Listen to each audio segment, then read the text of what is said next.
Hello and welcome back friends. आज आपके लिए एक मोटिवेशनल स्टोरी लेके आई हूँ। टाइटल है इसका लेटिंग गो ऑफ स्मॉल वरीज। लेटिंग गो एक फ्रेज है, इसका मतलब होता है जाने देना या ना सोचना किसी चीज के बारे में। इसके साथ प्रेपोजिशन हम ऑफ यूज करते हैं। लेटिंग गो ऑफ समथिंग, इस समथिंग में हम कुछ भी यहाँ पे यूज कर सकते हैं, जैसे कि letting go of fear, letting go of anger, letting go of small worries, छोटी छोटी चिंताएं। वरीज होता है चिंताएं, छोटी चिंताएं, इनको बस छोड़ देना, जाने देना, इनके बारे में ज्यादा न सोचना। लेटिंग गो ऑफ स्मॉल वरीज। इस स्टोरी के माध्यम से आप ऑलमोस्ट 20 न्यू वोकैबलरी वर्ड सीख सकते हो इन कॉन्टेक्स्ट। और लास्ट में हम सारी वोकैब रिवाइज भी करेंगे डिटेल में। वीडियो आपके लिए काफी हेल्पफुल रहने वाला है, इसी के साथ लाइक कर दीजिए। पहली बार अगर चैनल पे आए हैं तो सब्सक्राइब भी कर लीजिए, साथ ही नोटिफिकेशंस ऑन करना ना भूलें। तो आइए शुरू करते हैं। Arjun was known among his colleagues. Colleagues यहाँ पे इसकी प्रोनाउंसिएशन लिख देती हूँ, कॉलीग्स। मीनिंग होता है इसका साथ में काम करने वाले, सहकर्मी। अर्जुन अपने सहकर्मियों के बीच में जाना जाता था। वॉज नोन ये पैसिव में है, वॉज वर्ब के साथ वर्ब थर्ड फॉर्म लगती है तो पैसिव में होता है सेंटेंस। अब कैसा जाने जाता था? As a tireless worker.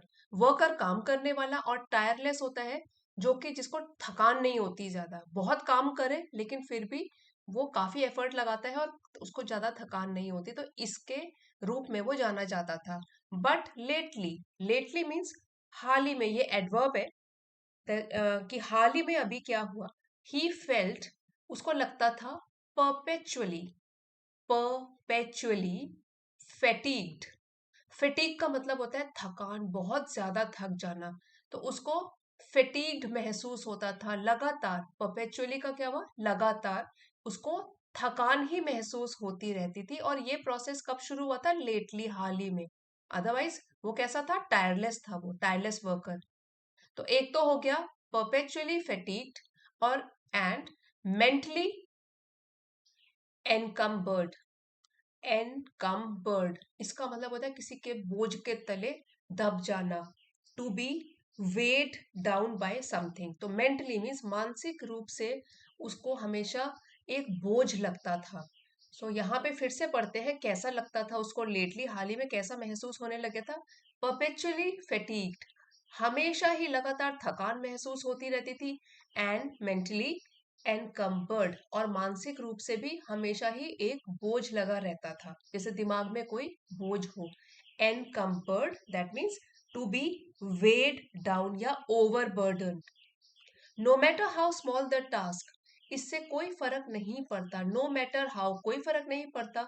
How small the task, कितना भी छोटा काम हो। इट फेल्ट ओवरवेलमिंग, ओवरवेलमिंग हो गया यहाँ पे कि बहुत ही कठिन महसूस होता था उसको, बहुत डिफिकल्ट टू डील विद, काफी मुश्किल और कठिन महसूस होने लग गया था उसको, चाहे वो छोटा सा ही टास्क क्यों ना हो। अब ऐसा क्या हो गया अर्जुन के ने उसको बुलाया। One morning, his boss, Mr. Sen, invited him for a walk by the river side. So जब उसके बॉस ने नोटिस किया उसका ऐसा बिहेवियर, उन्होंने एक सुबह उसको आमंत्रित किया एक वॉक के लिए कि चलो वॉक पर चलते हैं बाय द रिवर साइड, नदी के किनारे। सो बाय हो गए जैसे कि ये रिवर है, और उसके साथ साथ चलना, रिवर साइड के बगल में चलना। एज दे स्ट्रोल्ड, स्ट्रोल का मतलब होता है धीमे धीमे चलना, टहलना, तो उसको टहलना भी बोल सकते हैं। एज दे स्ट्रोल, जैसे ही वो टहल रहे थे, mister Sen handed Arjun a small payable. Mister Sen ने पकड़ाया अर्जुन को एक छोटा सा पत्थर। पेबल होते हैं चिकने से पत्थर होते हैं, छोटे छोटे पेबल्स, जो कि जनरली रिवर के किनारे, सी के किनारे पड़े रहते हैं। तो छोटे कंकड़ जो कि काफी स्मूथ होते हैं, वो पकड़ाया उसको छोटा सा। अब उन्होंने बोला carry this in your fist. Fist का मतलब होता है मुट्ठी। अनटिल वी रिटर्न, जब तक हम वापस आते हैं तब तक आप इसको अपनी मुट्ठी में पकड़ के रखो। ही इंस्ट्रक्टेड, उन्होंने ये इंस्ट्रक्शन दिया किसको? अर्जुन को। At first the payable seemed insignificant. It means that जिसकी कोई ज्यादा महत्व ना हो, जिसकी कोई सिग्निफिकेंस ही ना हो। सो इनसिग्निफिकेंट का मतलब होता है टू स्मॉल और unimportant to be worth considering, कि उसको कंसिडर करना ज्यादा इंपॉर्टेंट है ही नहीं। तो शुरू में तो क्या हुआ, पेबल जो छोटा सा पकड़ा हुआ था उसने अर्जुन को लगा कि ये तो क्या है, ये छोटा सा एक, पता नहीं लग रहा कि मैंने एक पेबल भी पकड़ा हुआ है, तो ऐसा उसको महसूस हुआ। Arjun barely noticed it as they discussed work, life and ambition. barely एक एडवर्ब है और इसका मीनिंग होता है कि हार्डली, या मुश्किल से, बड़ी कठिनाई से, मुश्किल से ही अर्जुन ने नोटिस किया। इट यहाँ पेबल के लिए यूज किया गया है प्रोनाउन, पेबल को। एज दे डिस्कस्ड वर्क, जैसे उन्होंने चर्चा करी वर्क के बारे में, काम के बारे में, जिंदगी के बारे में, और अपने अपने उस एम्बिशंस के बारे में, महत्वाकांक्षाओं के बारे में। बट आफ्टर 20 मिनट्स, लेकिन फिर समय बीतने के साथ साथ 20 मिनट के बाद, हिज फिंगर्स बिगैन टू एक, इसको प्रोनाउंस करेंगे एक। एक का मतलब होता है दर्द, कि उसकी फिंगर्स में, उंगलियों में दर्द होने लग गया। द स्मॉल स्टोन, ये जो छोटा सा पत्थर था, पेबल था, वंस अननोटिसेबल, जिसको कि एक बार नोटिस ही नहीं किया जा रहा था अर्जुन के द्वारा, ध्यान नहीं खींचा जा रहा था इसकी ओर, had become a source of constant discomfort, वो अब बन गया था। पास्ट परफेक्ट टेंस में है ये वाला सेंटेंस, कि वो अब बन गया था एक सोर्स, लगातार डिस्कम्फर्ट, असुविधा से भरा हुआ। डिस्कम्फर्ट वो वाली सिचुएशन होती है जब हमको अनईजी लगे, मतलब कि कंफर्टेबल ना महसूस हो, तो स्लाइट पेन और अनईजी लगे, तो ये बन गया उसके लिए एक असुविधा का स्रोत। अब उसको काफी अनकंफर्टेबल सा फील हुआ पेबल को पकड़े हुए। When they reach the starting point, अब जो वो पूरा घूम कर स्टार्टिंग पॉइंट पे पहुंचे दोनों के दोनों, Arjun immediately release the payable with relief, Arjun ने तुरंत ही, इमीडिएटली मीन्स तुरंत ही, रिलीज छोड़ दिया अपने हाथ से उस पेबल को, विद रिलीफ राहत भरी सांस के साथ। तो रिलीफ का मतलब हो गया pleasant feeling when something unpleasant stops, जब राहत की सांस मिलती है। तो पेबल ने तो उसको परेशानी कर दिया था, अब उसने राहत की सांस ली। Mister Sen looked at him and said, अब यहाँ पे जो मिस्टर सेन ने उसको बात बताई बहुत इंपॉर्टेंट है, ये सुनिए आप। This is how you live your days, अब उनको पता लग गया कि इसको काफी अनकंफर्टेबल महसूस हुआ। उन्होंने बोला कि यही एक तरीका है जिस तरीके से आप लोग अपने दिनों को जीते हो, अपने डेज मीन्स दिनों को लिव करते हो, जीते हो। होल्डिंग ऑन टू, पकड़ के रखते हो, टाइनी वरीज, छोटी छोटी चिंताएं, until they feel unbearable. So unbearable होता है कि जिसको सहन न किया जा सके, जो बहुत पेनफुल फीलिंग, अनप्लेजेंट फीलिंग, जिसको कि डील भी ना किया जा सके जिसके साथ। तो कहते हैं कि इस तरीके से दिन जीते हो आप लोग, जैसे कि अपना अपनी वरीज को, छोटी छोटी चिंताओं को इतना अपने मन में बसा लेते हैं उस समय तक, उस वक्त तक, जब तक कि वो सारी चिंताएं हमारे लिए असहनीय ना हो जाए। इंडिविजुअली दे आर नथिंग, सो दे यहाँ पे चिंताओं के लिए, वरीज प्लूरल में है इसलिए हमने दे भी प्लूरल फॉर्म में यूज किया है, कि इंडिविजुअली अगर हम अलग अलग बात करें, इंडिविजुअली बात करें, अकेले अकेले चिंताओं को रख के बात करें, दे आर नथिंग, तो कुछ भी नहीं है ये चिंताएं। कलेक्टिवली, लेकिन अगर कलेक्टिव रूप से, संगठित रूप से उसकी बात करें, दे एग्जॉस्ट यू, ये तुमको बिल्कुल ही थका के रख देती है, क्योंकि चिंताएं, एक चिंता दूसरी चिंता से मिलकर थर्ड फोर्थ फिफ्थ चिंताएं आपको एग्जॉस्ट कर देती है, थका देती हैं।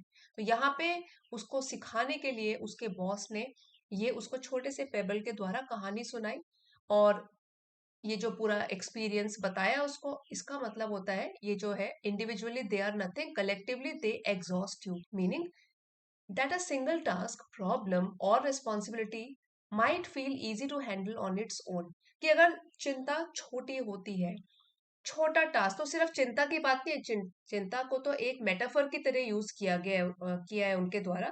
वो तो कह रहे हैं कि अगर छोटा सा कोई काम हो, कोई समस्या हो या कोई जिम्मेदारी हो, तो शुरू में तो छोटी ही लगती है और इजीली हम उसको हैंडल कर सकते हैं, लेकिन जब हम ये सारा का सारा कलेक्टिवली मतलब बढ़ाते जाते हैं, but when many such small things pile up, मतलब ढेर लग जाता है, जब इनका ये इकट्ठे हो जाती हैं, पाइल अप हो जाती है एक साथ, they can drain your energy, तब तो ये आपकी पूरी ऊर्जा ही खत्म कर देती है, आपको पूरा थका के रख लेती हैं, and make you feel overwhelm, और आपको बहुत ही कठिन लगता है उनसे फिर डील करना, काफी मुश्किल होता है, डिफिकल्ट टू डील विद, बहुत ही मुश्किल लगता है फिर आपको उनके साथ डील करना, क्योंकि चिंताएं जो कि मेटाफर की तरीके से यूज की गई है, यहाँ तो हम बोल रहे हैं कि जैसे कि कोई भी काम, बहुत सारे काम हो जाए, समस्या अगर बहुत सारी आ जाए, बढ़ जाए, या जिम्मेदारियां भी बहुत सारी आ जाए कलेक्टिवली, तो हमको वो बिल्कुल ही थका के रख सकती है।